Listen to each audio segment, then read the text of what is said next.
Është e rëndësishme të ceka që këtë vit për herë të parë kemi publikuar raportin e ndikimit, duke u bazu në projekte tona. Dhe të dhënat që kanë dalë në raport, nëse se është i pari i formatit të tillë, kanë qenë do të thotë surprizuese për masën.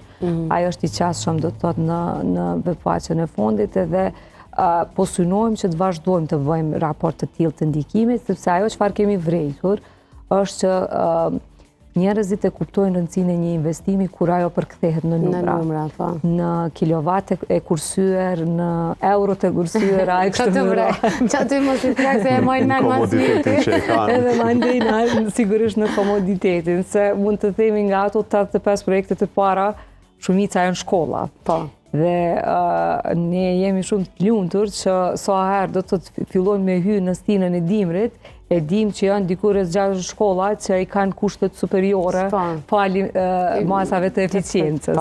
Dhe tash jemi edhe në përfundim 17 të tjerave të reja që pothuajse të gjitha do të thotë përveç një qendre për punë sociale, të gjitha janë do të thotë objektet arsimore dhe e dim që ata do të mund të mësojnë në komoditet shumë të lartë falë këtyre masave të eficiencës së energjisë dhe unë po du veç me ta marrë një minutë me i falenderu të gjithara kolegët tonë që ju përmendëm Denionin që është të pakicë, po në meshkuj pakicë kemi edhe në zyre, sepse të gjitha ato inxhinierët do të thotë edhe arkitektet që i uprin këtyre projekteve janë gra.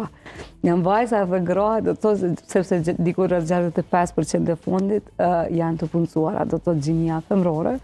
Dhe prandaj po më duket edhe projektet janë të suksesshme. Prandaj punohet kursim shumë se janë gratë.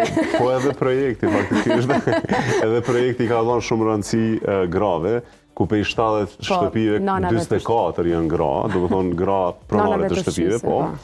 Edhe mos harrojmë edhe komunitetet jo shumicë. Do të thonë prej 70 numrit për 70 shtëpive, 20 janë të komunitetit jo shumicë. Dhe marrë parasysh që është nevojë më e madhe tek ajo pjesë.